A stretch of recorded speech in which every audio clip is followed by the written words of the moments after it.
श्री कुंज विहारी शेरदास। दोस्तों बहुत सारे ऐसे वीडियोस में देखा जा रहा है, और हालांकि मैं भी गया था अभी पूज्य श्री प्रेमानंद महाराज जी के एकांतिक वार्तालाप उनके बैठ के सुना था। तो ऐसे मैं देखा तो वहाँ पे जो रिंकू सिंह राजपूत जी हैं वो दिखे नहीं थे। तो कई सारे लोगों के मन में डाउट चल रहा है आखिरकार वो है कहाँ पे, वो दिख नहीं, क्या वो कहीं चले तो नहीं गए, कहीं वृंदावन से बाहर तो नहीं चले, मतलब तमाम प्रकार की चीज़ें जो है वो कई सारे लोगों के मन में जो डाउट्स हैं वो आ रहे हैं। आप बेफिक्र रहिए, आप टेंशन मत लीजिए, मैं आपको बताने वाला हूँ आखिरकार वो है कहाँ पे। ओके, आप बिल्कुल, मैं अभी सच में बताऊँ तो मैं अभी कई कई बार गया, और भी मैं वृंदावन में तकरीबन था 10-12 दिन था, समथिंग समथिंग, तो कई बार गया महाराज जी के दर्शन करने के लिए। और उसके बाद दर्शन किया सो किया, वो अलग बात है।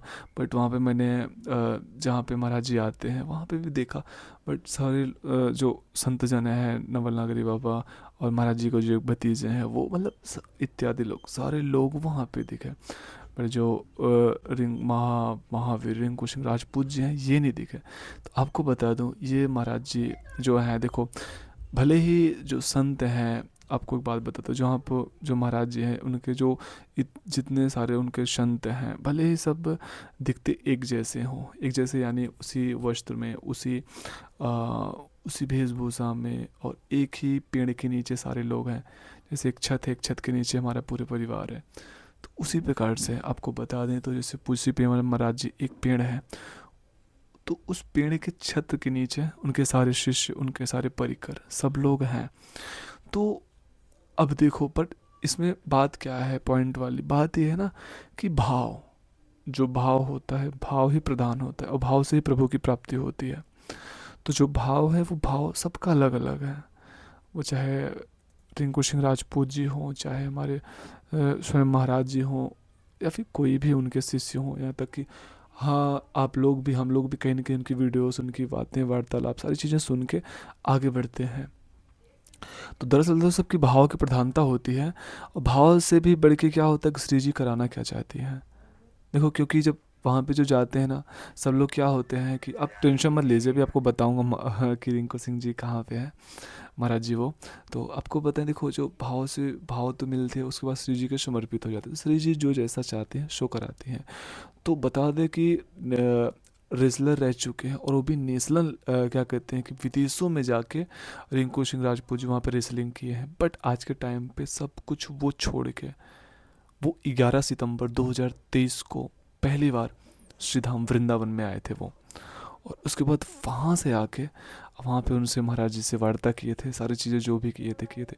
आज के टाइम पे महाराज जी जो हैं, रिंकू सिंह महाराज जी, वो बिल्कुल एकांत रह रहे हैं। वो जैसे कि आप देख सकते हो यहाँ पे, बिल्कुल एक लाठी के सहारे वो यमुना जी को पार कर रहे हैं। और उसके बाद बस, और इनका एक नियम क्या दिए हैं महाराज जी, दिए हैं कि खुद से लिए महाराज जी दिए हैं, क्योंकि सारे बताया ना कि एक पेड़ के नीचे सारे लोग हैं।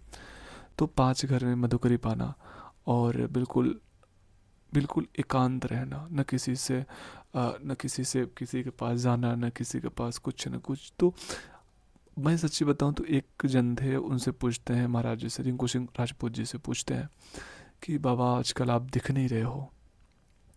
तो बिल्कुल हाथ में माला लिए हुए थे, और लेके जब करते हुए जा रहे थे, तो वो कहते हैं कि भाई सब तो दिख रहे हैं, सभी तो मोह माया में फंसे, सब मोह माया है, कहाँ क्या करेंगे दिक्कत। सोचो ना, एक नियम है, बिल्कुल वो हमको लग रहा है, लग क्या रहा है, वो बात सच्ची है कि बिल्कुल महाराज जी से वहाँ से हैं, वहीं सब हैं, एक पेड़ के नीचे ही हैं। बट वो एकांतवास कर रहे हैं, हट चुके हैं वहाँ से, मतलब वृंदावन में ही है।